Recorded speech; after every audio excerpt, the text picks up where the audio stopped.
So, welcome. This is going to be a live with Water Bear Medicine. He's going to join us shortly. It's going to be about how men love and some of the things that we have to admit in the problem of how people love, or rather don't love. And so, I'm going to chant a mantra that removes blocks. Okay? While I wait for people to get on. And while I wait for Water Bear Medicine, a divine masculine, to enter this live. And again, the subject is how men love. Om Namah Shivaya. Om Namah Shivaya. Om Namah Shivaya. Om Namah Shivaya. Om Namah Shivaya. Om Namah Shivaya. Om Namah Shivaya. So please share the live. I actually did not share the live, which is not like me, so bear with me while I do. And if you can share the live, that'd be awesome. And if you can share the live, that'd be awesome.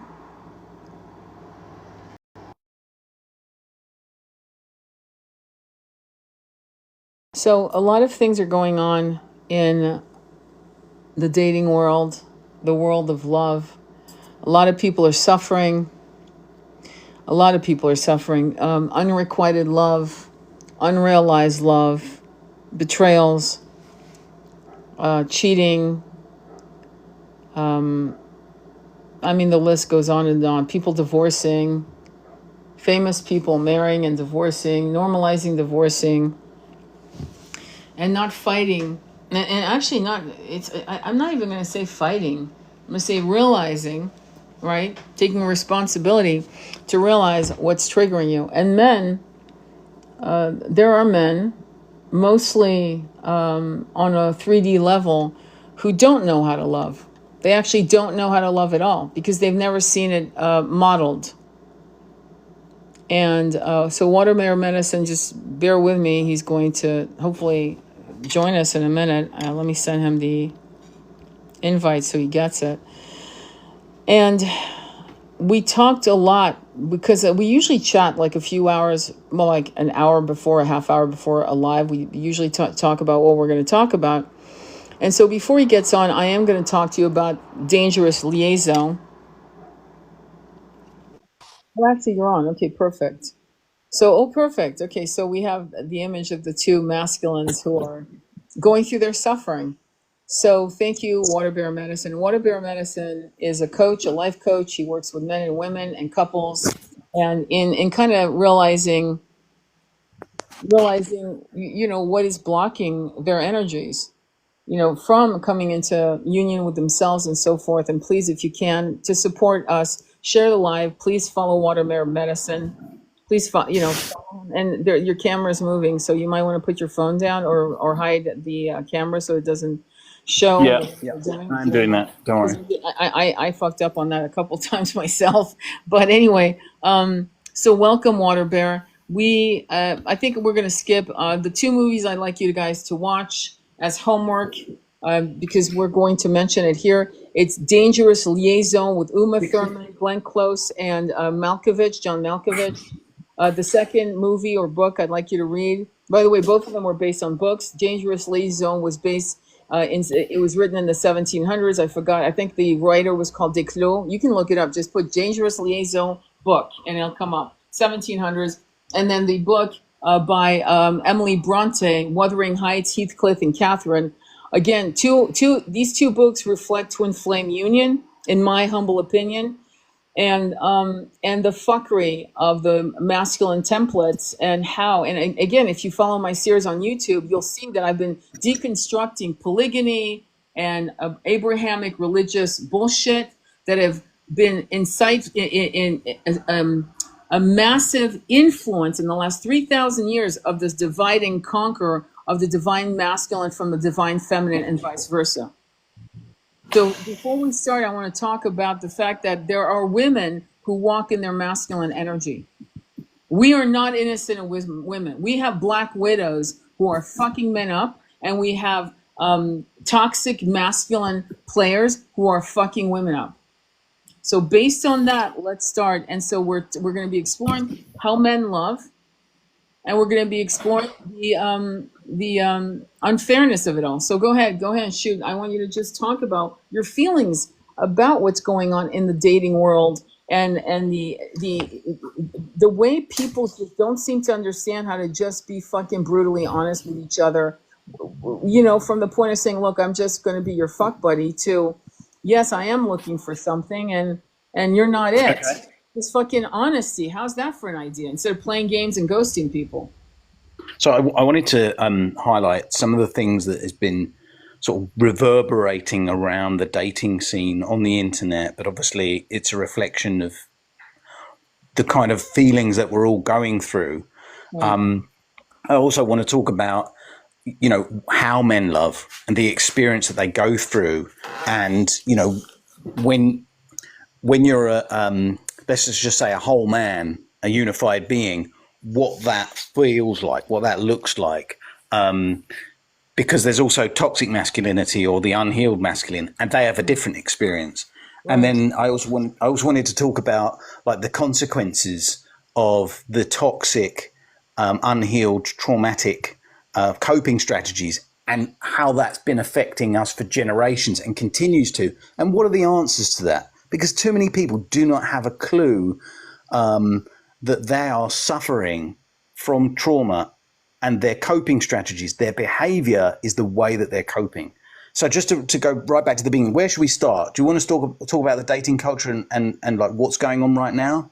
Well, I mean, honestly, all I can say is that all the great people that I think are fabulous are celibate. So that should tell you something right there about the dating culture. I mean, Yeah. good people equals celibacy, assholes equals dating. I'm actually not being funny. That's actually what I'm saying. Yeah. I mean, Yeah. And that's sad, because in a way it's like giving up. But I think that really what it means is like I choose to be whole by myself, yep. and if someone else whole comes along, then we're not going to rush into things. We're going No. to take our time to learn and know about each other, and then Right. it will become immediate. It will become evident, so obvious that these two beings are in alignment with their worldview. They understand self love. They know that loving yourself is not a narcissistic trait.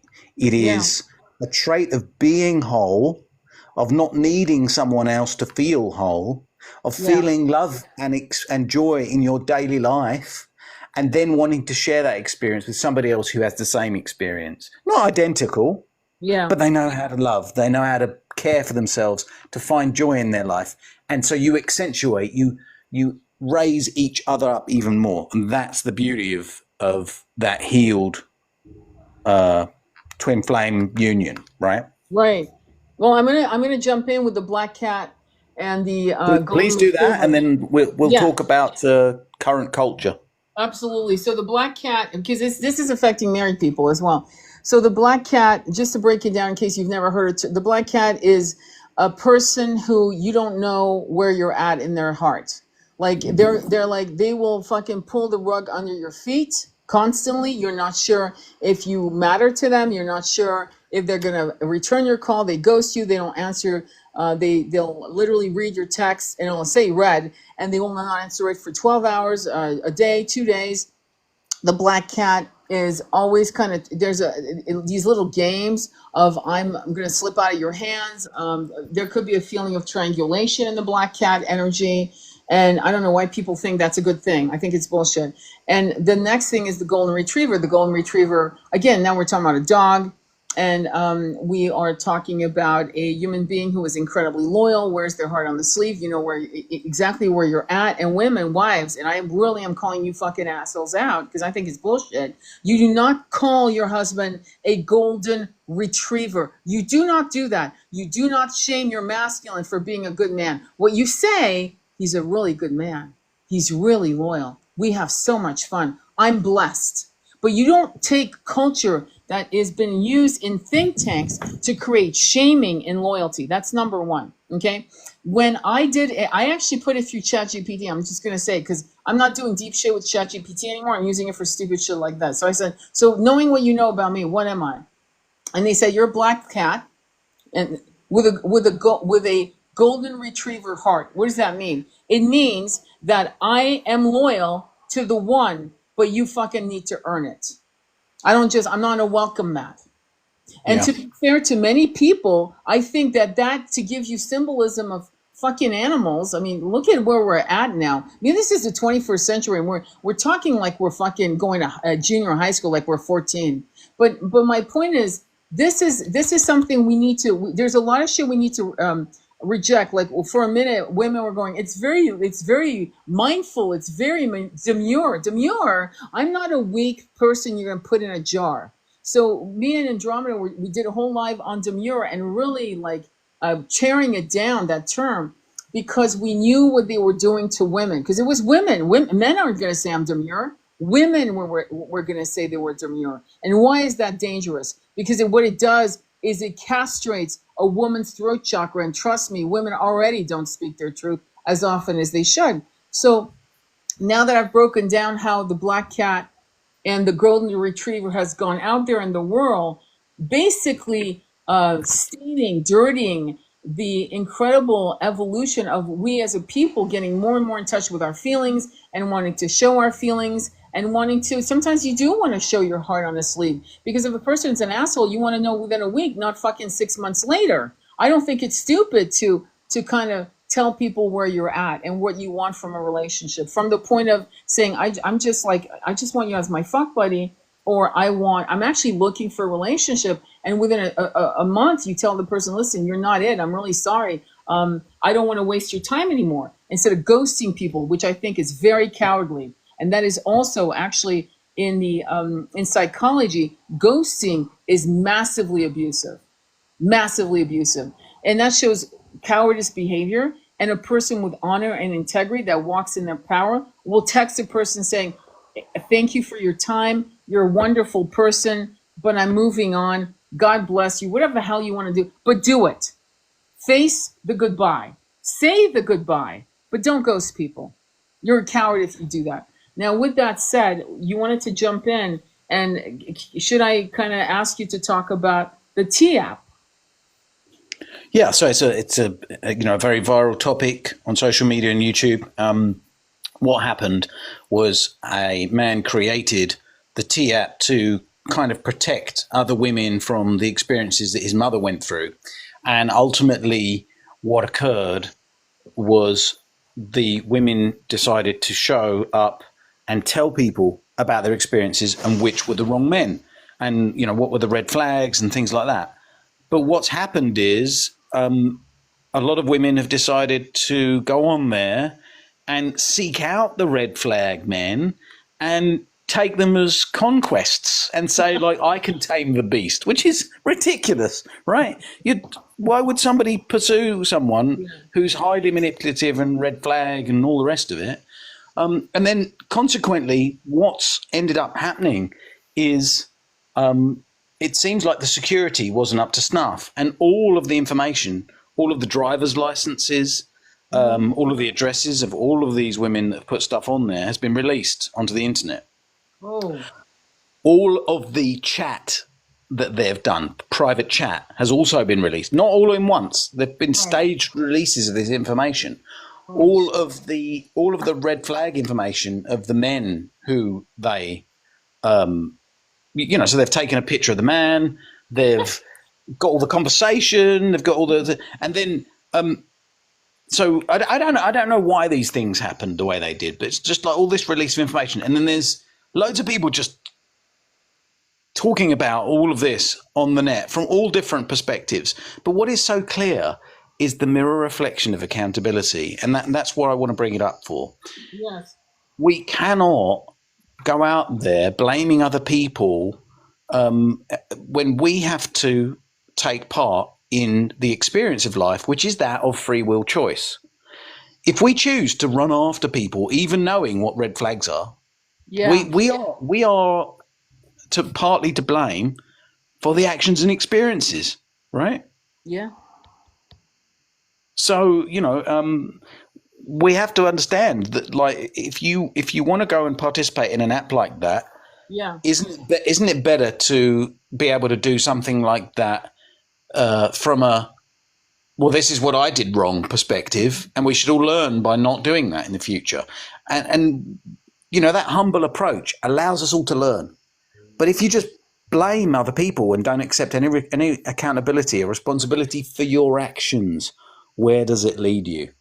It leads you to no self-reflection, no new awareness, and no new actions. And therefore you repeat the same experiences again and again while only blaming others, while never growing. That's got to be a sad experience, right? Right. To Absolutely. always be doing the same thing again and again, expecting different results. Life doesn't work like that. No. And so then what happened is the men got their own app. Mm-hmm. And unfortunately, as is quite often the case, a load of men put on compromising images of females they've interacted with. And it was taken down because of that. But, Mm-hmm. that should have been blocked. Of I mean, course. we're at the stage now where an AI system can detect naked pictures Right. and block them from even being uploaded, let alone like any Right. delay in their detection. Right. Like the fact that we are even having a conversation about that is kind of crazy, right? Right. What we should be seeing is a fair reflection of behavior. And if there's any sort of AI red flags being shown in the context of the images or the text, then it goes into some sort of, it's going to be checked before it's allowed on. Right. Or and if you keep putting crappy content on like that, then you'll be banned, Right. or everything that you post will have to go into a holding pattern, or you'll have to pay extra to get it fast forwarded through our queue. Or I don't know, like there's loads of ways of doing it. But why don't we want the men to be able to have the opportunity to, yes, hold women accountable, but let's face it, self-reflect. This is the key to healing. This is the point of love today. And so why don't you talk about egregores and the Yeah. the Well, I mean, challenges that we face from multi-generational trauma that keep repeating. right. Well, first of all, it's a brawl. It sounds to me like it was a brawl. The women came out. Let me just, because I want to address that. The women came out with their tea. There's one on Facebook. It's not called tea, it's something else, but they're all sharing pictures of these men. But they're not sharing dick pics, okay, for one. So where the men fucked up, and this is where men, no offense, this is where men keep fucking up. There was no reason to show nude women on their app. They would have had the app up for years had they not gone stupid. And what happens with men is they're so petty, and I don't mean men like divine masculines. We're talking about just your basic 3D male that is really creating their own loneliness. This incredible, staggering. Apparently, men have never been lonelier or more alone, and I'm seeing it even in supermarkets. I see these older men who are standing there, and they want to just talk to people. You can see you get the energy of the devastating aloneness that single women don't have. And why is this important? Well, because they're fucking creating that shit. Because you don't put dick pics. You don't put pictures of naked women. Just put the picture of the girl. Her name is Sally, and she's an asshole. She asked me, here's a text, that we Yeah. were on tea dates, and she wanted a lobster dinner. Second date, she's asking me for a handbag for $1,500. Case closed. Don't date that bimbo, Sally. That they were actually going to win. But the minute they put naked pictures, and this is the pettiness, men are like sometimes more petty than women. And that's saying something. But let me go back to what you were saying about the egregore of the template of the masculine, and this goes back to Adam and Eve, when we were hated by the Catholic Church because we led. Can you imagine a snake or whatever? An energy comes in saying, if you eat this apple, this fig, whatever the fuck, pomegranate, you'll know why you're here. You'll know who you are. I mean, that's the mark of and who would say, oh no, I'd rather be ignorant. No, let me not eat that fruit. But the minute that happened,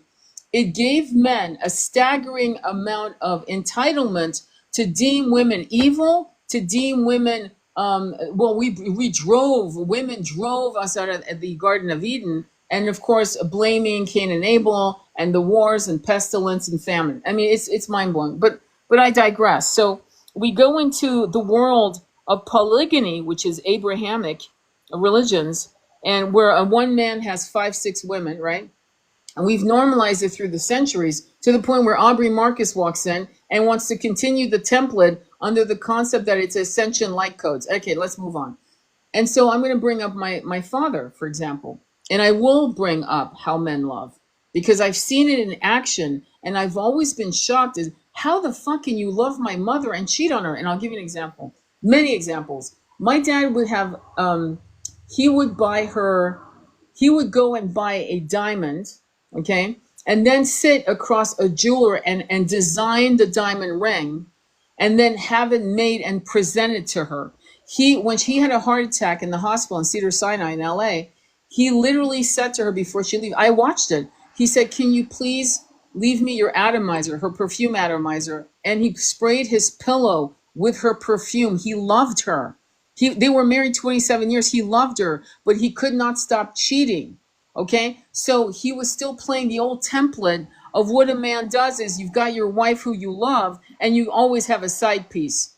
That's an old disgusting template that goes back to the Bible. And I'm going to just say Abrahamic systems. Okay. I'm going to say it that way. Then it covers the three religions and I think you know what I'm talking about. And so what's happening with men is that they do love to that level. They are very romantic when they allow.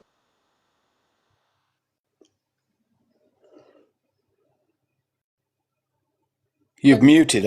I couldn't hear Yeah, you for a sec. yeah, it was my phone ringing for whatever reason. I keep trying. Anyway, I won't go into this now. But like for example, men are literally congratulating themselves. And what's disgusting about our movement right now in the dating world is men think that the body count of a woman is important. Well, guess what, my little male friend? Body counts on men are also important. The more women you fuck, the less likely you'll know how to love a woman with your heart. It goes both ways. Can we People talk say, about what the reasons behind that are? could you please? I'd love Oh, that. I'm very happy to. So, just briefly to touch on, like, when you have these traumatic patterns that can quite often be transferred energetically down generations of how you cope, of how you love, and stuffing those emotions down, hiding them, and using coping strategies to just kind of get through your day. Mm-hmm. Like, what's happening is rather than reflect on the pain, on the experience Mm-hmm. of heartbreak or whatever pattern it was that's led you to this toxic coping strategy, what you're doing is you're choosing to numb yourself. Yeah. And that's what all addiction is. All addiction is hiding from the trauma, not facing the truth of coping through your life. And when we talk about body count, really what we're talking about is using the next as the bandage for the last, instead Uh-huh. of really healing, really understanding why it is that the relationships aren't lasting, why it Right. is that you're choosing to go to bed too early, why it is that instead of taking your time to really emotionally connect with yourself Right. and your other significant partner, you're taking the time to really connect with the heart. Because when you connect with the heart, the relationship will last because it's a mutual connection. But when the partners don't connect with the heart, any physical relationship that you have won't last. Right. You just don't have the energetic frequency within you, that heart connection. And it isn't just heart connection. Let's face it, if you're going to have a long term lasting relationship, Yeah. it's a meeting of hearts, minds, and soul. Yeah. You over time, people change, they grow. And if you have a meeting of the minds, you share in your passion for life. Your heart connection can last long after all of your physical faculties have declined. Right. And really, what we're talking about here is if you want a soul connection that lasts, then connecting with the heart, taking your time to build that connection of heart, mind, body, and soul, then you have a lasting connection. And so that body count is that toxic coping strategy of thinking that coming only from the base chakra of primal satisfaction, Right. of survival instinct, Yeah. that is not going to last you. It will satisfy you, it will help you to cope, but it is not a lasting connection. And I have to say, and I must call it out, globally we are suffering Yes. from the sinister effects of manipulated money Mm-hmm. and the power and the greed and all of the manipulation strategies that go with it. If we had a more fair exchange of energy so that when you work, you do get a fair exchange for that work, then everyone would have the ability to have a stable life with good food, with Yes. the opportunity to have free time and resources so that you can have the opportunity to develop a relationship with a mate, with a divine connection that is something that is ordained by God for you, right? Yes. Bravo. Yes. Well, hopefully that's a bit of my rant over there. But please ask me any No, questions or we no. can change. I think what you're saying is absolutely brilliant. I'm tearing up because what people don't understand is our infrastructure is preventing love. It really actually is. And people Hmm. think, well, I don't want to go political. You better go political because it's fucking up your man because your man's running around trying to make money, trying to scrap for whatever, and it's Can messing him up, and he doesn't have time to love you or anyone else. yeah.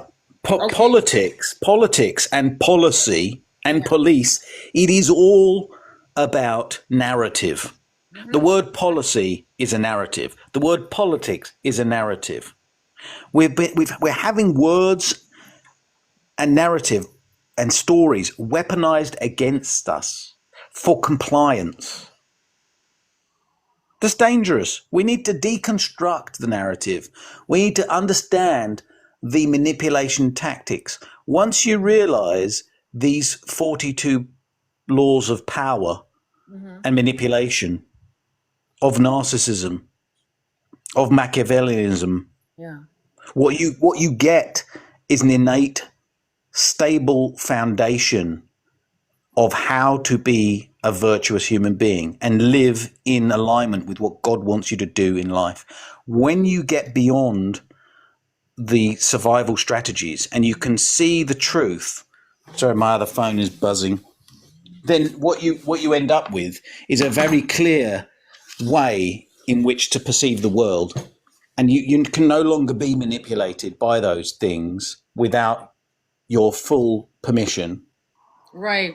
Red Mama Yeti says, "Is there a reason lovers repeat family trauma when they never thought they would?" I absolutely have the answer for that. Good. Okay, so the reason that we repeat the family trauma is because the lesson wasn't learned. Yeah. And I know Yeah. that's very hard to hear. I agree. But if you can understand that the aggregore of the repeated family trauma, whatever that is, be it alcoholism, be it womanization or self victimization, which is very similar in a way because we're talking about allowing ourselves to be taken advantage of, Hmm. or choosing not to heal and to become a predator, Yeah. right?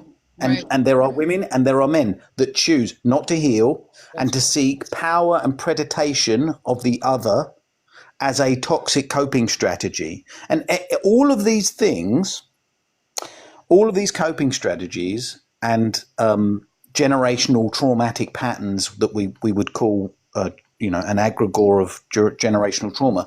Mm.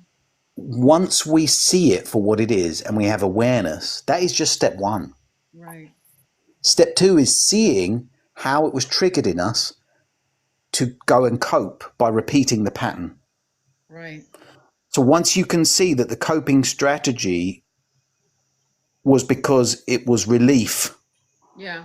for something, for an emotional pattern that was too overbearing, too overwhelming to live with.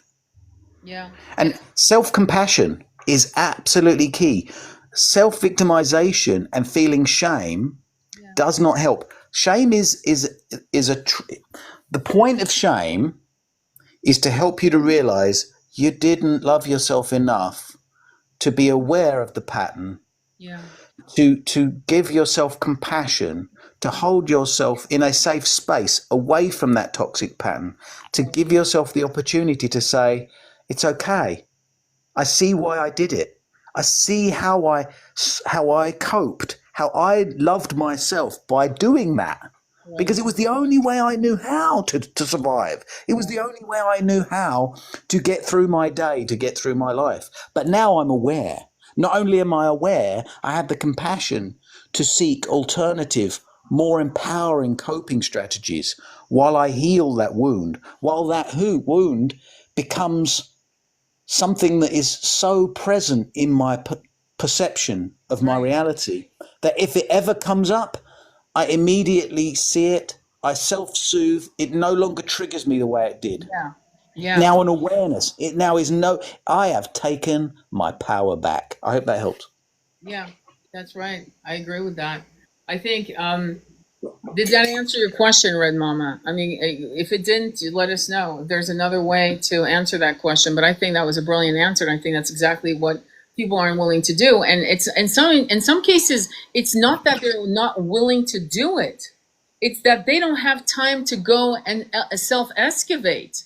They don't have time to sit with this until it culminates into a moment of self harm, unaliving oneself. I hate that word, but anyway, of literally harming yourself, ripping your life out of your own hands, like literally in a massive self destructive implosion based on it's almost like a steamer or a volcano erupting with self loathing and shame and regret and partly the infrastructure does not support time for self. So what happens when a soul is feeling trapped in situations and loopings of negative and toxic behaviors based on family lineages, based on addiction or whatever, is they can't do it because the infrastructure of our society, the capitalist system, right, will not. So what happens? They get in a car accident. It's a workers' comp accident. In other words, they do something to stop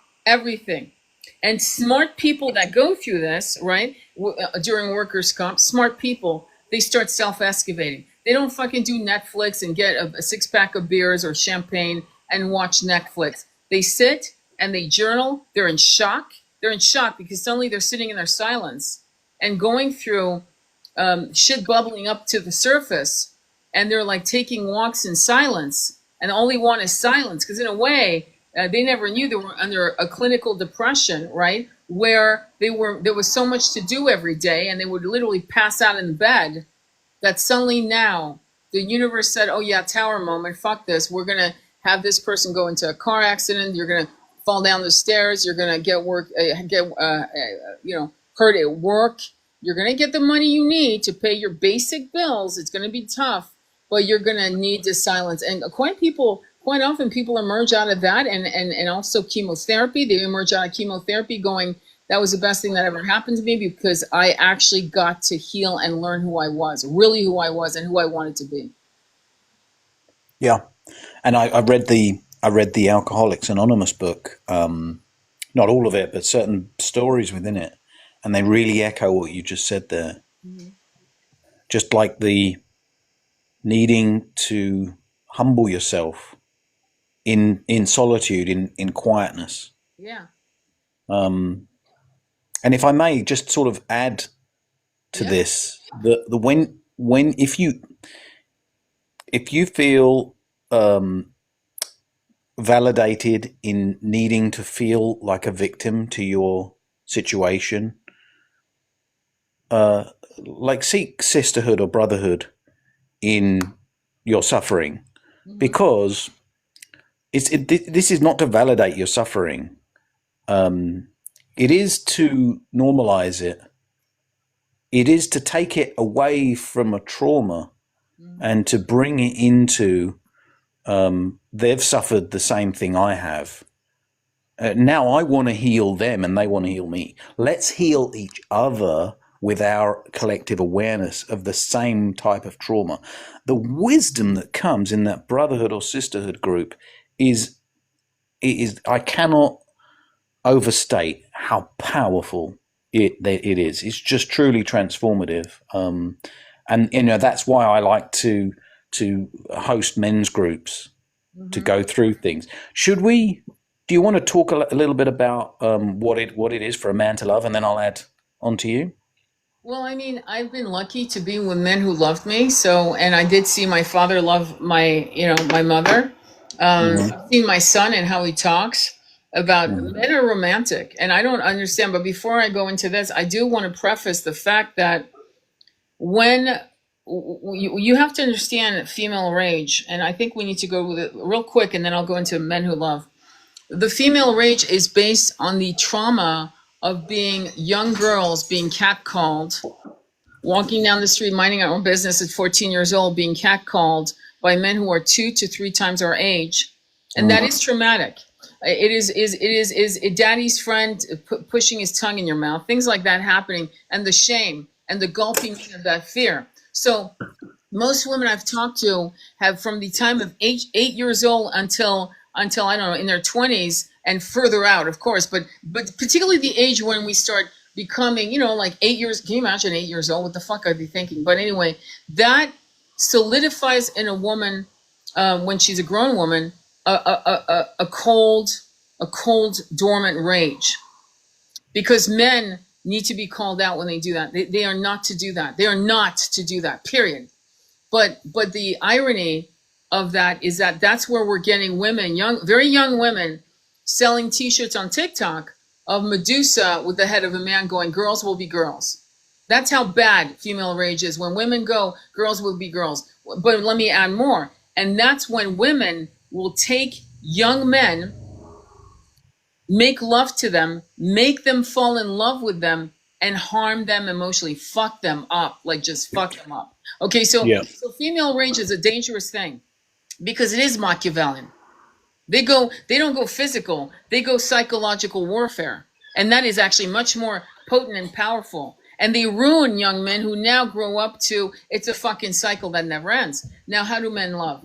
Well, I mean, I can tell you that, the level of romance, and I'm not going to go too personal, but men will do things like, they don't just buy, it's not that they buy you things, but you'll be walking with them and suddenly they've made and you've fallen asleep in the sand, and there are wildflowers somewhere else, like daisies or whatever, and suddenly they've made you a crown of daisies. Suddenly they've, put you, they've taken you to this romantic place in the woods that's a special spot that has a vibration that it actually makes you weep in gratitude.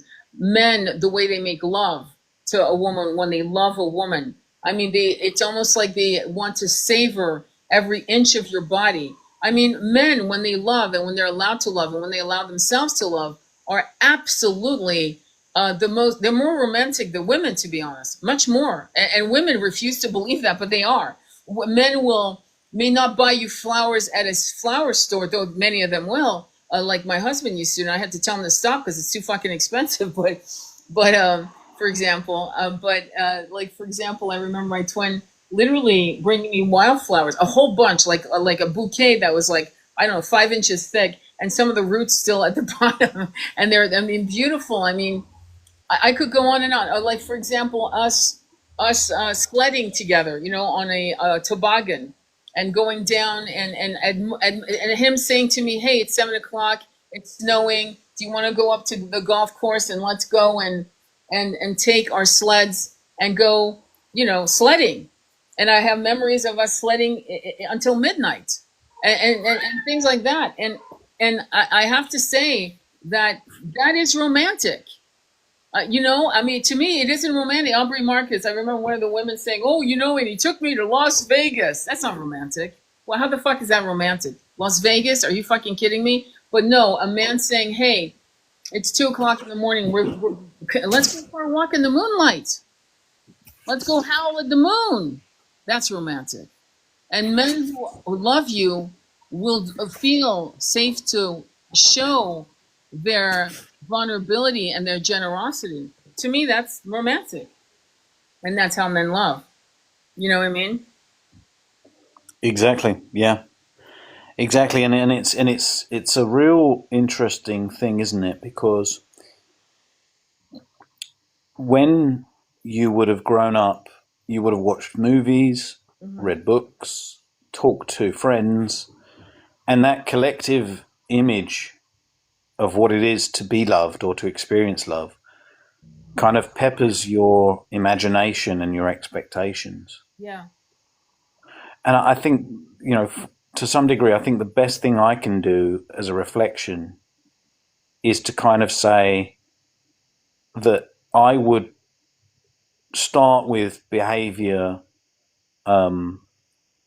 because I wanted them to feel loved, because I wanted them to feel safe, Exactly. because when I know that they feel cherished, safe, loved, and they're reflecting that in their eyes and their body language, it Yes. makes me feel like a man. It makes me know that I'm doing what I should. It makes me validated in the way that I love. It doesn't really matter what the behavior is. To some degree, we can talk about those specifics. Well, I But want to. the Yeah. key that I can think of that is universal is the experience. And in each culture, in each society, what a female may expect could be different. But the fundamentals are the same. Yeah. Safety, trust, Exactly. cherish them, give them a safe space to express themselves, help them know that they're important to you. These things are just invaluable fundamentals that are so important to stimulate a female's heart. That romance, if you wanted to identify what that word romance really means, it means I'm going to help you feel safe and trusted and loved and you could say amused or entertained. That's also part of it, isn't it? Absolutely. You want unique experiences that trigger feelings of safety and love and importance in you. Those unique experiences, the novelty, that is absolutely important as well. But if you I do know that there are some women out there that expect novelty and not safety, but they do want safety, but they focus on the variety. They focus on that unique experience. They more want to feel significant. So if you like, that's where you mentioned like the Vegas thing. Hmm. Yeah, show up with a private jet, take me off to Vegas, sweep me off my feet. But where is the romance in that if there's no if there's no safety?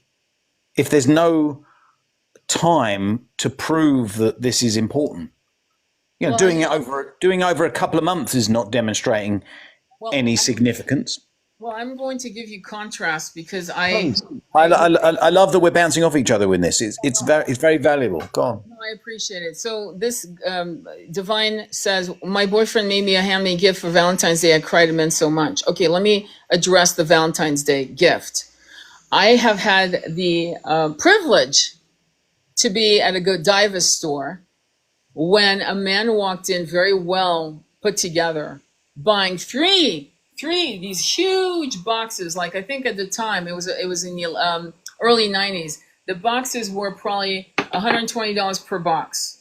And he went, "What do you think my girls would like?" I go, "Girls, you mean your daughters?" Because he was asking me. I was standing there and getting some chocolate, and I said, I no." He said, "I have three different girlfriends." Three different girlfriends. I said, "Well, buy them those three boxes." He bought what would have each woman would have probably thought she was exclusive because of that gift. They saw the value of the gift over any common sense. And what women that are being taught right now in this generation is the cha-ching, the bling bling, the private jets. I'm going to tell you one of the things I knew at the tender age of 18, because I've been in that world. I was privileged to be around a lot of fucking money. And all of them had mistresses. All of them had side chicks. That shit doesn't mean love. And what makes me angry, okay, with women, because they're stupid, they're fucking dumb, is that they will not look at a man who makes a Valentine's gift, and he's put all his heart and soul in that Valentine's gift. That Valentine's gift took him to probably a whole day to make, or maybe 2 to 3 days of planning it, and maybe he even threw a few away until he finalized and said, "This is the one I'm going to give her." But let me bring you to the next point. Troubadours in France would write love poems to women they had on a pedestal. It was men that invented chivalry in the Middle Ages, not women. It's not that women didn't want it, but let's not forget it was men that put women on a pedestal and wrote. Some of the poetry still survived of these women's beauty and their characters, and their energy. Exactly. So how does a woman know that she is being loved? She feels it through focus of attention, through emotion, through commitment of time and resources. It's kind of obvious, but once you understand that, you see what it is for a man to love. And so I suppose the next question is, what is that experience of a healed masculine loving? What's the internal experience for him? Well, I think it's the template has to be smashed. And as long as we have female rage basically aiding the machine, the egregore of gender war, as long as we have that, as long as we have polyamory, we're not fucking healed enough to start kicking rocks with the polyamory. I'm going to say it straight up. I have yet. Now, that doesn't mean I know 8 billion people, but I've yet to see polyamory actually work. At all, okay? It works for 10 years and then it collapses. And what it does is it makes people have these experiences and then get into separation. And before they figure it out, they're 65 years old with no partner. And I'm not saying being celibate and single is bad. That's my journey in this incarnation moving forward from the death of my 2 beloveds. But what I'm saying to you women is like, what the fuck, man? It's like, stop going with men who want to explore everything through their genitals and stop doing it yourself. Look for your heart chakra and your genitals will be satisfied. They're going the wrong directions. You don't go genitals first and heart. You go heart first, then the genitals are completely satisfied. That means your whole activation. Actually, the interesting thing I've noticed is it's actually a top-down approach, isn't it? So you look for your ideals and virtues, Exactly. which actually are in your mind. And then you seek to find commonalities, and then you get the heart connection. Although the heart connection can start very early, you need to have that meeting of the mind and the heart for you to know that all of these things, like I can trust him. He is making me feel important. He is cherishing me and loving me and showing me through his time, resources, focus, and attention. Important. He is cherishing me and loving me and showing me through his time, resources, focus, and attention and emotion. You see, but it actually, let's face it, in today's society, if those things are not reciprocated, you don't put more time and effort into the connection. Right. It isn't going to go anywhere without a mutual exchange of energy in that way. Right. I think what's happening is that we're being played. And I did a whole series, and you may want to check it out as well, Water Bear. But I started with the breaking down of the sacred, divine, masculine, feminine. And again, still people are still ignorant that Lilith was Adam's first wife. Again, we're going to look at it as prototypes of our archetypes, right? But the point is, look at the story, like find out what happened with Lilith. Because Lilith now has been a symbol of male hating, male bashing, when it wasn't that at all. But in a sense, it was multiple levels of lies. So let me break it down, because I think I'd like you to explore that a little bit. First of all, we're told in the Bible that we're the only ones, Adam and Eve, but if you go back, Adam and Lilith are born from the soil together at the same time. They are equal. And he wants to take her like an animal right from behind. And she's like, yeah, fuck that. Now, they all talk about this. She walks out of the Garden of Eden and moves in and sees other human beings who are hedonistic, and she starts partying. I'm simplifying it, but the thing that we should all pay attention is that there were other people when she walked down and said, "We've been lied to." That was the beginning of a feminine saying, "Wait, hang on, we've been lied to. We weren't the first human beings. What the fuck is this? Ah, what the fuck? Spirit of occasion. I'll have fun. I'll be, bacchanalian for a minute." And then she returns to kind of tell Adam. That's what the download I'm getting. And then she finds out he's betrayed her with another woman. He replaced her with little Eve. And this is a template, an egregore that has haunted us as male and feminine. Every time we incarnate male, female, for the entirety of our incarnation on this planet with that template. What are your thoughts on that? Because to me, that's heavy. We were lied to. Okay, so I'm not deeply familiar with that story, but obviously I understand Adam and Eve, and I just wasn't aware of the Lilith story in that context. I mean, look, just from taking it from face value, I mean, the obvious thing is that trust is earned over time. And it's interesting because I kind of see like all of the mistreating that men have done over the decades of sleeping around. Yes. You've also got the fact that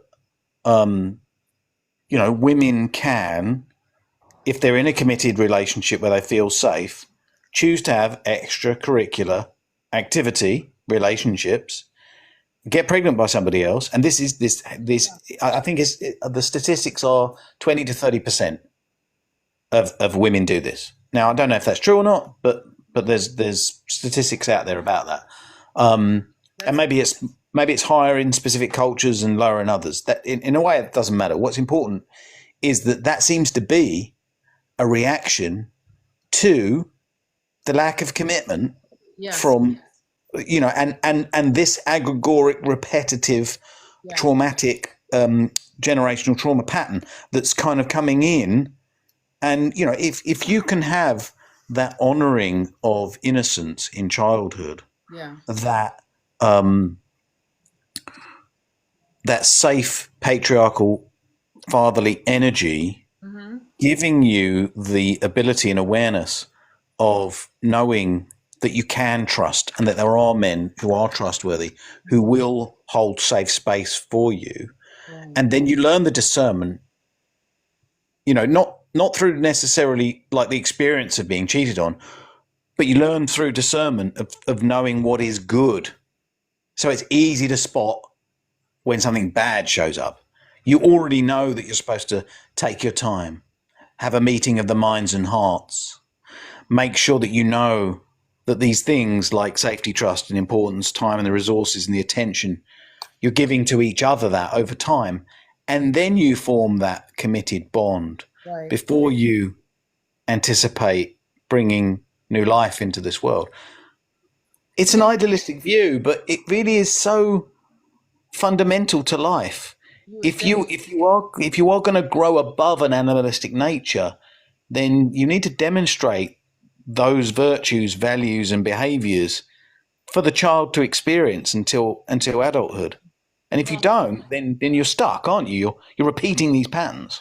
Yeah, but there's a lot of like I can tell you how many DNA tests where the woman has a child. Clearly, she didn't even know who the father was, but the father gets like, well, the kid doesn't look like me. Let me get it, and finds out that the kid they love, 5 years old, 4 years old, whatever, isn't theirs. Okay, and the devastation. I mean, I think as women, we need to be responsible and we need to call each other out, and we're not. We're not doing it to them. We're so into the whole, girls would be girls, the headless men. Let's show the rage. Let's female rage, and I'm not into that.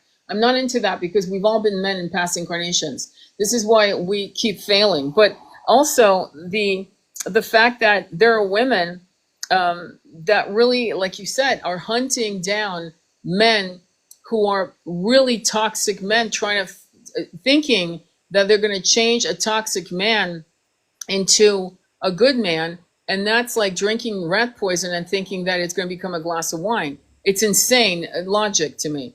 And we have a lot of insane or illogical human beings, both genders, who are go up. I've seen videos of men working 14 hours coming home to nothing on the table. That's just, I would do that for my mother. I would do that for my son. I would make sure that if my kid's fucking coming home from work, there's going to be something ready to eat. Or check in. Hey, did you eat? Do you need me to do anything? Do you want me to put some, defrost something, put something in the oven? I mean, what the fuck is just courtesy? It's like opening the door in a store. You open the door. It doesn't matter if they're 80-year-old woman, an 80-year-old man, or a hot man or a hot woman. It's just basic, politeness, civility. And I think that many of us, and I'm going to give you the good news, many of you are not going to be a frequency match to assholes. I don't care what gender you are. What's happening right now, what I'm seeing, is that many of you might be in a celibate situation or whatever, and more you're going to start attracting your frequency match. But you cannot be in a frequency of hopelessness, despair, and thinking that love and good people, your own tribe, that you're never going to be found. You need to be on a high frequency to generate, to attract, energetically attract people and love to you on that level of mutual respect and generosity. And we can't keep buying that women are all innocent. They're fucking not. There's some fucking assholes out there. In fact, where do you think we get mean girls? Women have killed women because they were jealous of them. And we should actually reflect and tone it down and call our sisters out. And I hate calling them sisters because they're not, but we should call women out that really think it's okay to pulverize all men. And this whole, it's not all men, like a put down, like literally saying that to women who really have wonderful experiences with their spouses, husbands, fathers, uncles, and sons. Wonderful, healthy, and they feel safe. And I'm getting sick and tired of women going on the bandwagon of male hating and bashing. A lot of men are fucked up, but a lot of men were raised by their mothers who said, look at that slut. You don't put women down if you're going to raise a good son. You don't say to your 14-year-old son, look, she's showing off her body. That is so. You don't make comments like that and expect your son not to grow up to be an incel or a red pillar. That makes like common sense to me. What are your thoughts on that? Yeah, I mean, you're talking about the conditioning of repeated patterns, aren't you? Anybody that's had any trauma, if they're not reflecting and aware of who they are, is going to then affect the next generation. I mean, look, there's a difference between sharing wisdom and sharing trauma. Trauma is very unconscious. Wisdom is the conscious patterns that you decide to impart. Mm-hmm, mm-hmm. The triggered unconscious patterns are when you're blaming and shaming others, quite often the opposite sex, but it could also be, pointing out toxic patterns, but doing it in a way that is also toxic. Yeah, exactly. So like for example, you are either a user or you're used. Well, that's toxic, because that is programming somebody to believe that it's eat or be eaten. It's either be the abuser or you'll be abused. And actually, no, that's not true, is it? We know that's not true. What's true is you call out the abuse early and you commit slowly, and that doesn't mean that you sleep around. It means that you take your time, and when you commit to somebody, you're doing it over time, and you're not going to bed early. You take the time to get to know the person, their emotional well-being, their moralistic nature, their career, and their intentions for the future. All of these things just seem too overwhelming for people these days. Like, I'm just lucky if I get to finish my meal on the date. Well, forget about meals. Stop making it about money. Meet in the library or in the park during the day with other friends, so that you're not, on the first date, so that you're not making it about the date. You're Multiple. making it about getting to know somebody. And if they're staring at your friends more than they are interested in you, then your first conversation on the phone never went that well, did it? They're showing you who they are and saving you a whole load of time and effort. Why would you want to go on a date and then, everyone's pretending to be on their best behavior? He's spending money he maybe doesn't want to. He's not sure about you. You're not sure about him. And then, you've got all these preconceptive flags that you're looking for. It doesn't work like that. Take the pressure off the pedal. No, I agree. Go and read a book. Go and read a book in the library together. Shit. There is so many. And then talk about it over a coffee. Like connect over things that you share in values on. That is so much more important than just looking at each other over dinner and deciding whether he spent enough money on you. That stuff's so shallow. Yeah, but that's promoted.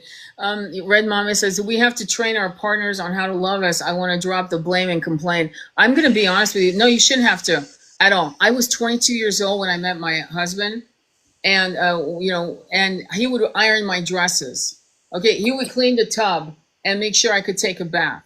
He would make dinner if I was going to make dinner. So no, this is. I'm sorry. I don't like if a man can't figure out how to wash the dishes and make you a meal. Move on. My beloved, my twin, same thing. He'd say, "When are you getting home?" I'll be home in 20 minutes. I'd send him my ETA on my iPhone, and he'd have a bubble bath ready. No, you don't have to. I'm sorry. They either know what to do or they're full of shit. And what did I do to reciprocate? I would give him gua sha facial massages every Sunday with high frequency music. Okay, we'd be listening to that, and then we'd either make love or we would do something else, or we would get dressed to go hiking together or whatever. No, you do not have to fucking beg a man on how to. If a man acts like a 6-year-old boy, because I know of 12-year-old boys who know how to cook, who do not know how to fucking do anything for you, okay? And it's a one-sided connection on daily things, like, Yes. then it's a fucking pass. Move on. You've got yourself a 6-year-old boy in a 25, 35, 45-year-old body, and it's a no. Because listen to me very carefully. Mothers are failing these sons. They're the ones raising these fucking inept men.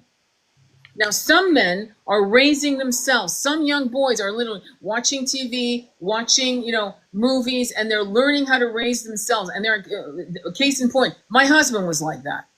Okay? Case in point, so was my twin. Okay? Case in point, my son actually learned from his father and me how to be a fucking man, how to cook, how to clean, how to do shit, how to be extremely romantic. And I'm part of that reason why he's doing it.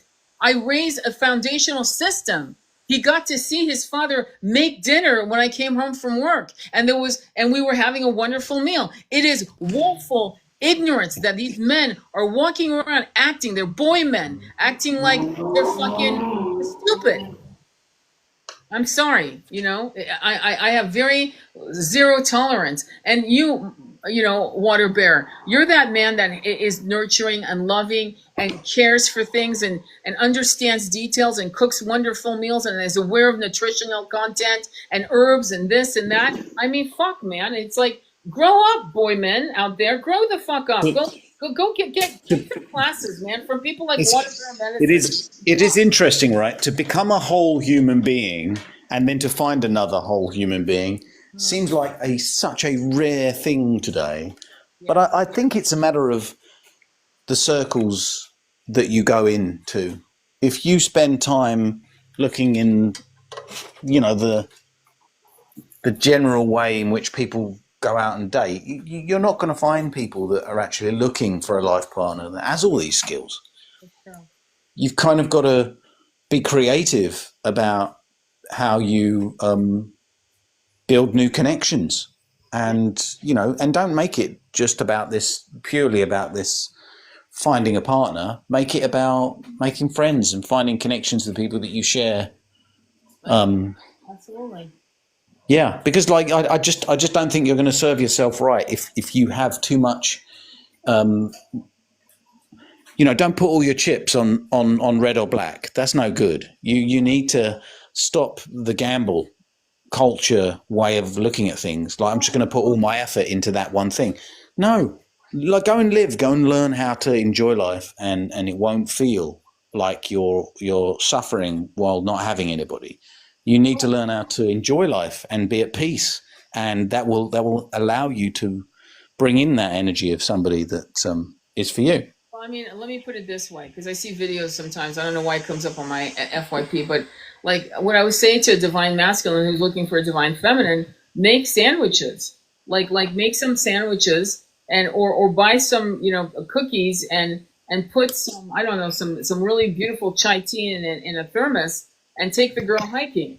And if she balks and goes, oh, that's our first date, you're done. You're fucking done. You walk away from that stupid little silly chick and you're done. You're done because if she can't figure out that we're here to find out about each other, and yeah, I made some chai, or if you want, we can go to wherever coffee. But the thing is, it shouldn't be more expensive the first 3 dates than a cup of coffee and a walk together in a public park.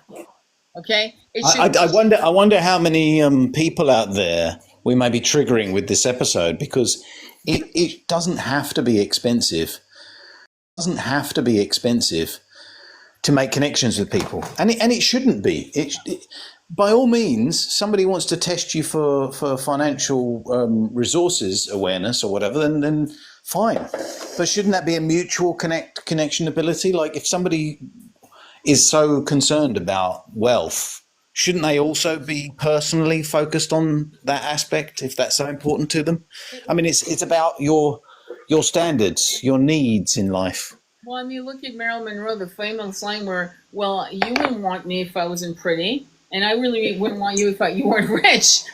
I mean, when you look at Jeff Bezos, who turned in the loyal woman, his wife, who's an amazing woman from what I'm seeing, Jeff Bezos turns her in for a fucking black cat to call her. She really is a black cat. And you see his videos of this $50 million marriage in Venice, and you see her fucking literally. I mean, she's a bimbo. Literally So what I would say is she's a social climber. yeah, there you go. So he knew what he It's bought. it's quite easy. It's not derogatory because it's exactly characteristically true of her behaviour. She has climbed up the social ladder from one partner to another, and she's done it very well. In if you like that sort of thing, I won't say that she's done it in a way in which I would feel is something that should be praised, No. but she got what she wanted and she did the best she could for the goals and intentions she had. And I wish her the best, and I hope that she has the best connection she possibly can. But I mean, I have seen challenges in there hello. Something happened with you. in the way that they've presented their relation to the world. I Yeah. mean, like the need for validation by spending huge amounts of money was a red flag for me. For me, that was a red Massive red flag. flag. And also, there's a picture of her. Do, Yeah, do you I hear hear me? you. There's a video of Yeah. her flirting on the wedding day. In other words, at the dinner, I guess, or whatever. And she's flirting with DiCaprio, Leonardo DiCaprio. And why she would do that? The guy's if you're not under 25, he's not interested. Number one. But anyway, and the rest I of don't. the I don't think it videos was. I don't of think it was Jeff. anything to do. Yeah. Go on, please.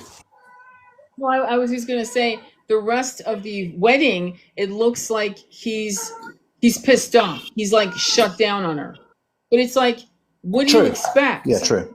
You bought a woman who wants a man with Well, billions, and she took, but we know the level of integrity is not there because she knew he was married. and So, look, here's the conversation that probably never happened. but, Okay. but let me finish because this is Yeah. important because I don't want twin flames to be okay. When I say that she knew he was married, we all know they're not twin flames. We know it. Okay, so this is not the same for twin flames. That's a whole different story, which we're not going to get into, and I've gone into in other lives, but they're not twin flames. This is clearly about, I love your tits, I love your money, let's get married. I mean, it's ridiculous, in my opinion. I'm just Yeah, saying. yeah, But it is very shallow. It's true. Yeah. what were you going to say? Go ahead, go into it. I'm sorry, I've lost my point. No. It Anyway, happens. so Yeah. why do you think women? No, a better question. Why is it that men don't understand the feminine rage? That goes back to being catcalled at 8 years old, being sexually harassed at 8 years old. That's where the feminine rage goes into play. Do you have an idea? Do you want to hear that? Yeah. Meaning, Okay. So what is the cause of feminine rage? What is the trigger? What is the cause? And why is it like? What is it doing for women at all? yeah. What's the purpose of it? You're asking me what the purpose Yeah, is? I am. I am asking you. Well, What okay. is this? Well, What is it? Why is because it? what And what starts? does it benefit? Well, because the feminine rage, but you've got doing background noise. Don't do that if you don't mind. Okay, so Yeah. listen. The feminine rage of starts when they're being sexualized at the age of 5, 6, 7. And what Yeah. happens during the emergence of a child, a girl child, into being what we would call a maiden, right? Is that she will go into her masculine energy to protect herself. And the minute she goes into her masculine energy to protect herself, it's game over. And then it starts being, it gets hardwired. And so by the time she's 18 or she has her first sexual experience with a man, right? When she's 18, 19, whatever, or she explores same sex because she really doesn't feel safe around men because they've never made her feel safe because they sexualized her when she was 6, probably younger, but let's go with that. Then it becomes a problem. And at that point, she doesn't feel safe. And then what she does is she's pushing back on really actually good, actualized men because she doesn't trust men. Because in her mind, at that point, it's all men. I was that woman. I was 19 like that. And I met Yeah. my husband, thank God. And he fucking saved me from me.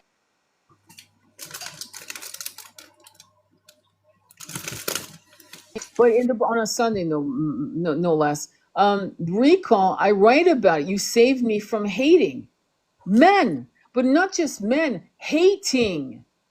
Because that's a mind fuck. So my question to you, since you asked me where male female rage comes from, where do men think that's normal to fucking catcall a 14-year-old girl? Where do men think it's okay to really like argue themselves into thinking, and I've seen men do it, if she's above 18, I won't date her. I date 18 and only 18, at the oldest 19. And this is normalized. Where are men getting in their 70s or 60s or 50s that they should go after women that have daddy issues in their 20s? And then guess Okay. what I hear when women, no, but let me finish because it's important. Yeah. When women have done their daddy issue, dating or fucking older men, at the 10 years later, they go, why did I fucking do that? And why did he fucking change? It's fucked me up sexually. It's fucked me up. I'm so ashamed. Why did I do that? Do you understand? There's a Yeah. backlash to all this. And men are not taking responsibility.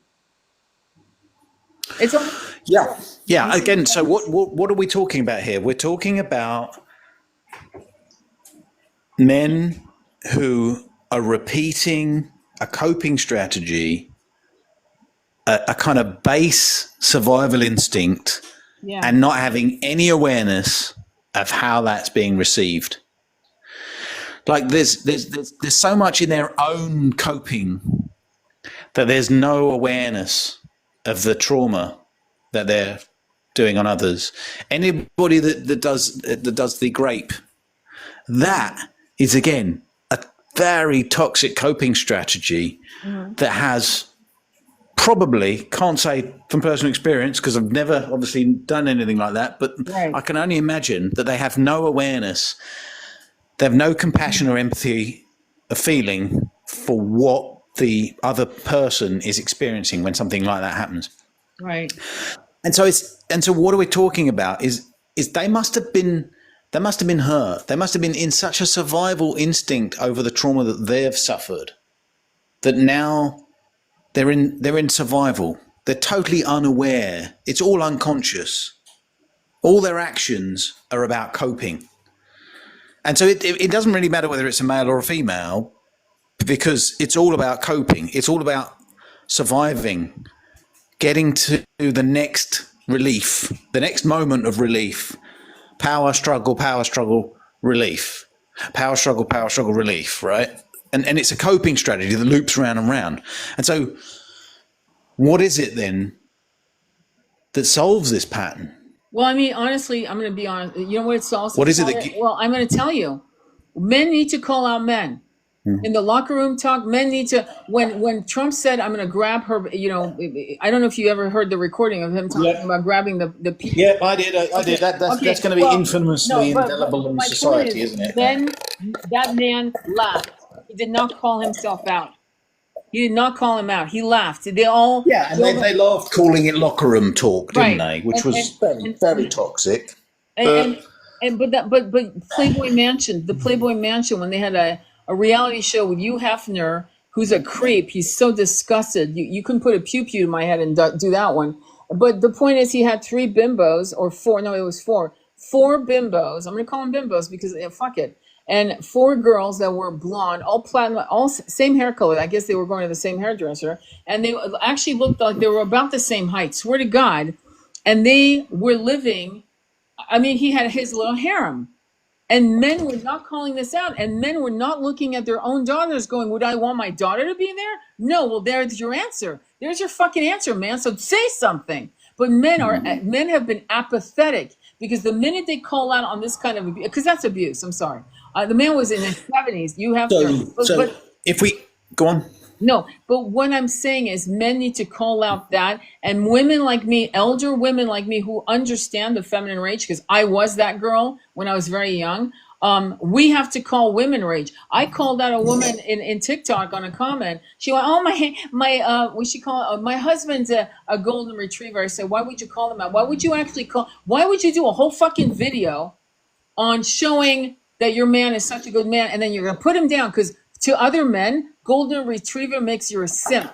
You're a simp. You've been castrated by your bitch. That's how men think. Okay? Let's be honest about how men see other men who are good men. They resent them. They will call them out and put them down. And so we have to look at that. There's a question though for you, Mark. How to heal this when you're in your masculine energy to protect yourself?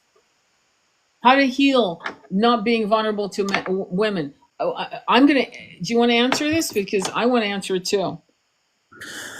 Yeah, I mean, look, we kind of come full circle in that once you understand that this is a coping strategy, a pattern that is being inherited, not necessarily by your parents, but by culture, by society. Right.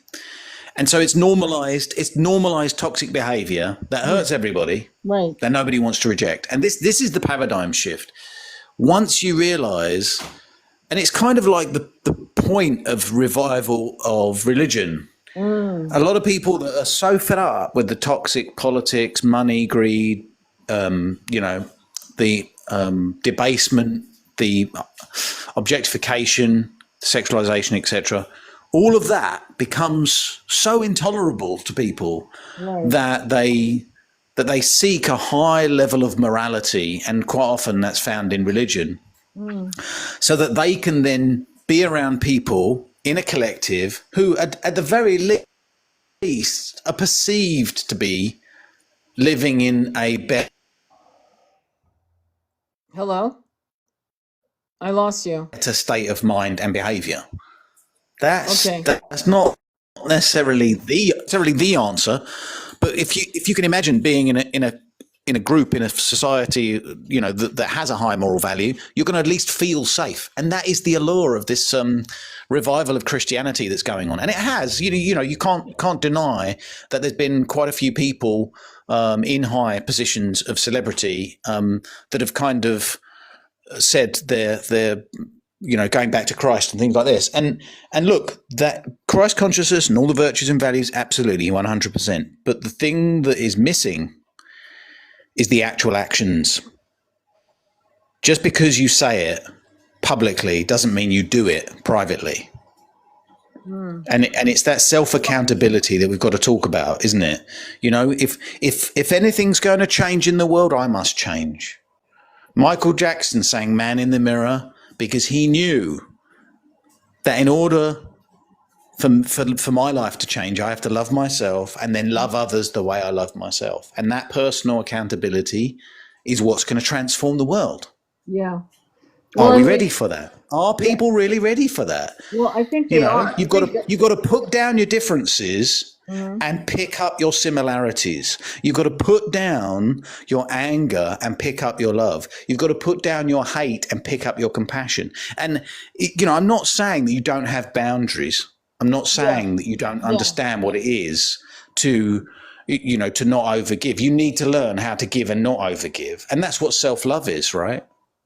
Yeah. Sorry, a bit of a No, no, I'm rant, but glad. can No, you no, see no. where I'm going to Thank such you. fundamentals? Well, It has to come down to self because I'm talking to you and anybody that's listening, and that's all I care about. And then you, that one person that's listened to this, you will take your actions and demonstrate the same thing that I'm living in my life.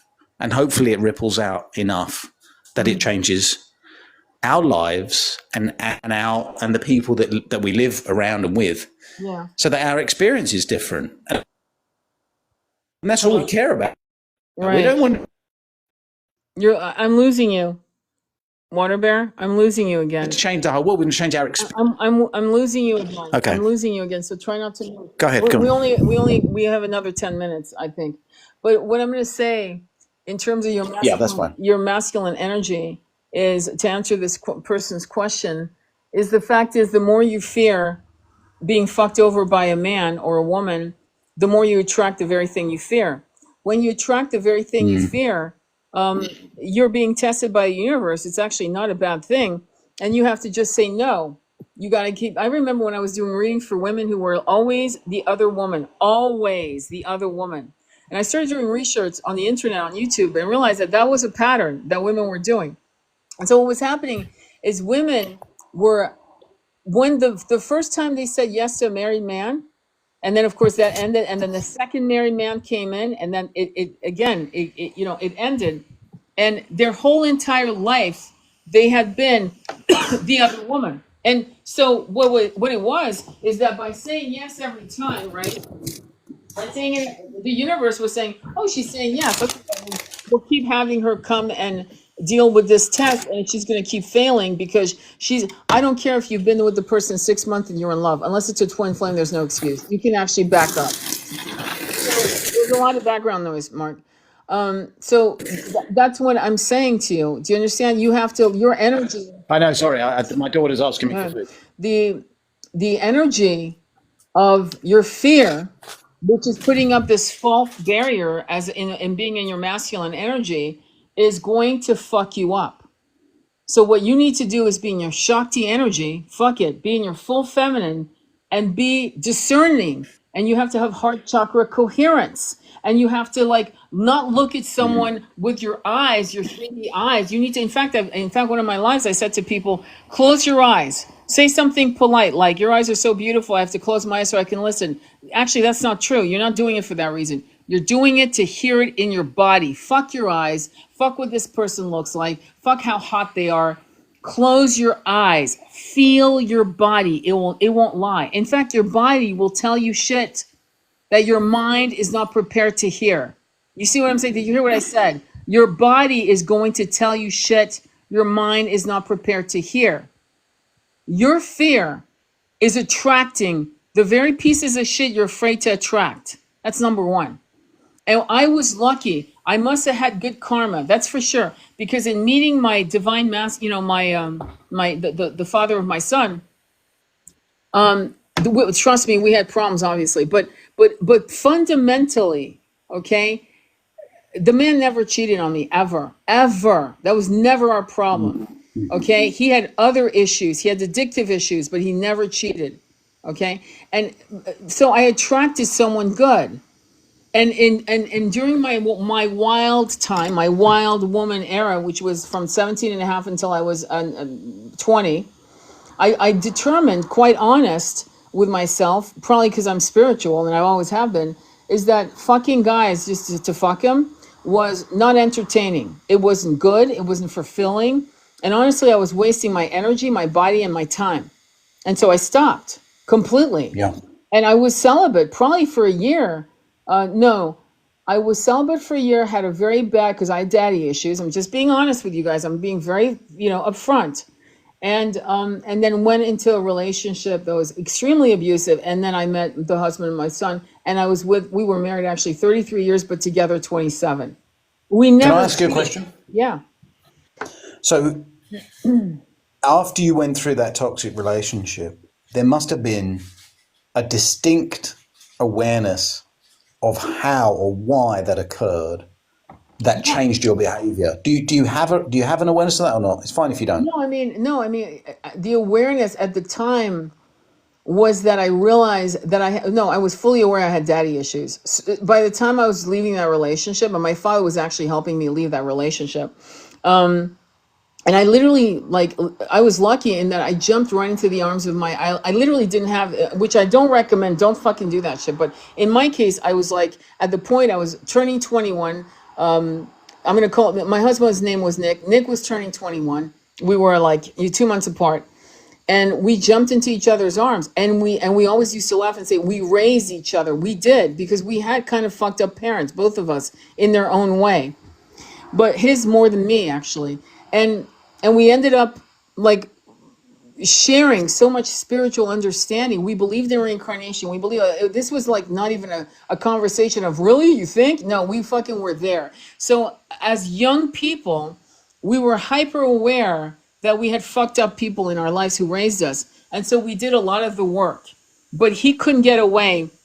What destroyed our marriage was his addiction and his fear of seeing what had created the addiction, which I think, and my son agrees, was he was being molested. Okay, he was Wow. being molested, and that fucked him up. And that's why I'm kind of impatient with this feminine rage, and I'm impatient with the apathy of men who just want to have robot girls. Literally, they want robots. They can't wait to get the hot chick that's all plastic that they can code in, yes, master. And none of them want to do the work.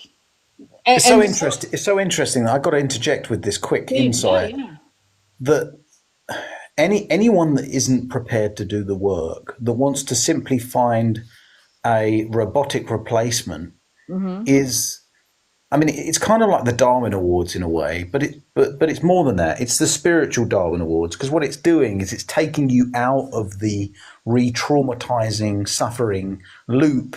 You can no longer inflict your suffering on another human being, because instead of doing the work and choosing to heal, to actually connect with somebody on a real spiritual level with your heart, mind, body, and soul, what you're doing is you're choosing to opt out of that. You no longer are going to be going into that experience and healing Right, loop. You're just saying, no, I'm. It's no different than drinking a bottle of alcohol, right. or having this whatever it is robotic rubber doll, right? Right, right. No, because men, look, I mean, I think that what the problem is with men, and I am gonna say this, okay? And it's gonna trigger a lot of people. American men are not honest about what grabs their groin. And American men are more likely to go for underage people. I'm not saying that's not happening in other parts of the world. Don't get me wrong. I'm talking about the West. First of all, let me be specific. The West and Yeah. American men, okay? Whereas European men, and this is a fact, okay? I'm going to tell, they will chase a woman down the street that's 45, 55, 65, and 18. They will. They will. If you meet a potential lover in Italy or France or whatever, or Greek or whatever, if you go down in the weeds with them about their past partners, you will see a kind of like a smorgasbord of different women they've made love to, had sex with, whatever, different ages, different colors, different. I'm not kidding, different body types. They don't have a fucking type. There's something wrong with a man fetishizes a black woman, an Asian woman, a blonde woman. To me, that's not a healthy man. It's like, wait, hang on. So you just want a bowl of rice and beans every day for the rest of your life? Are you stupid? There's something wrong with that, in my opinion. One of the things I loved about both the men I loved, the two men that I had in my life, were they both had massive experience with different women, different races, different ages. Okay, and to me, that's a healthy man. To me, that's a green flag. Green flag. He's experiencing different things.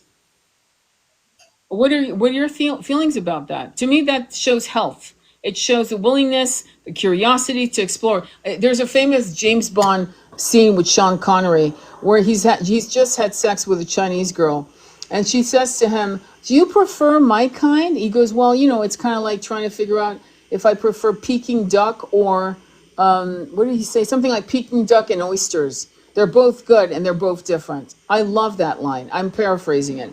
But to me, that's healthy. That's a healthy man, and that's a healthy woman too. But women have been taught, well, they've been taught for hundreds of years to be virgins, okay? Or else they were shit. They were, and that. We know that through history. And then we went through the insanity of the slut culture. And by the way, when I use the word slut, I'm going to include men in that. I don't want a man that any woman can have. Do you? Do you want your man to be had by anyone? When I say exploring various women or men, I mean in the beginnings of the dating, you should experience different things. Even if you don't even go to bed with them, but at least date them, kiss them, see if that's your thing. Yeah, yeah. So I think what you're alluding to in a way is maturity. If someone genuinely matures, then they get greater wisdom over what is right and wrong, what is better for them, and that also means appreciation. The greater appreciation for what life has to offer deepens with maturity. Yeah. And that maturity is not necessarily about age. It is the very essence of what we've been talking about this whole life. Everything that we are doing in life is taking our experiences, learning from them, discerning them, releasing any trauma that we might be holding. And that wisdom is that growth and maturity. Right. And it gives you, and it should give you, gusto and more humor and more love and compassion and more wisdom. And, you should be able to walk into a room and no matter what the hell's going on, Yeah. you see the different layers of mentality, of spirituality, of awareness, and you have appreciation for everyone because you can see the naivety and the lesson they're going through. You know this is calling people out is about saying you're really not at the level of maturity you should be. You Yeah. know why don't you know this shit? And I see you doing that. It's frustration that people are not learning. They're repeating the same patterns again and again, and they should be wiser. They should be more mature than they are at this level. But just look, I can tell this, and you know this too, right? Yeah. Society is conditioning people to pursue the shallow first rung of the Right. ladder as far as morality and wisdom, and you can't even call it wisdom, you can't even call it maturity. It's adolescence base Exactly. emotional satisfaction. All of that is, it seems to be the goal of Right. the matrix, of the system. Thank you. You said it. Of the Matrix, this 14-year-old, right? It's a 14-year-old toxic, romanticizing, fetishizing, sexualizing Yeah. mindset in grown ass women and men. And they want, again, honestly, I'm never going to put down the author of 50 Shades of Grey, but the damage, I knew the damage. The minute I understood what the book was about, I was like, oh, fuck. And I started seeing women in their like 19, 20 reading that, and that was their first erotic experience. You're reading, not forget reading Anais Nin or Henry Miller or other writers who were, like I don't know, different. I can't think of people right now, but Yeah. there's a great anthology called The Olympia Reader that's incredible. All these erotic stories, one of them being Henry Miller and other people. And my point to you is this the Matrix. And even I was talking to my son today, going, if they don't want you to make it, you won't. In other words, the shit they put out is by design to put shit in your head and to normalize shit. And you can't turn shit. You can be an alchemist of a lot of shit, but you can't turn shit into fucking gold. That's not going to happen. So my point is that I love that you said the Matrix, because that's what we're trying to escape. And so when we go into the Yeah. loops of male hate bashing and female hate bashing, and we're apathic, we're apathetic, we're not saying anything, we're not making comments on TikTok because we don't want to make we're not responding to a comment. Like, I need you guys to have the kahunas to start pushing back the machine. Push against the machine. Do not, oh, well, everyone has their right of their own opinion. No, they fucking don't, because it unfortunately, it's fucking people up. And some people are so depressed, going, oh, love will never come. Love doesn't exist. All men are fucked. All women are fucked. And they are actually annihilating themselves off this planet. And that those toxic beliefs Yeah. are being pushed onto society at large. And so that discerning ability, man, where do people get that from? I feel sorry for a lot of the youngsters today, but I know I have faith that there is a spiritual higher power that is leading people to have choices that lead them down good paths and bad paths. Yeah. Yeah. I do believe that. I think things like karma and spirituality are existent, and that Matrix movie told people about choice, and it's trying to say, do you want the higher or the lower? Which path would you like? Both are optional, and and there might be a series of options throughout a single day where you could raise your vibration and choose a higher path of existence, and whatever you're experiencing. I'm gonna not react to that negative comment. I'm not gonna react to that negative thought. I'm actually gonna read this positive book, or I'm gonna just write down like that negative thought and understand where it came from and why I'm thinking like that. Oh shit, yeah, it was me. Keep listening to that stupid CD. I'm gonna throw that out. I'm not gonna listen to that channel on YouTube anymore. Right. See what I mean? Like this is it. This is the inner work. This is the discernment. This is where you start to become aware of what's programming your mind and beliefs and awareness to then trigger your thoughts, and that is the experience of your life. Can you hear me? No, totally. No, I 100% agree. What do you want to leave everyone with? First of all, please follow Water Bear Medicine if you haven't already.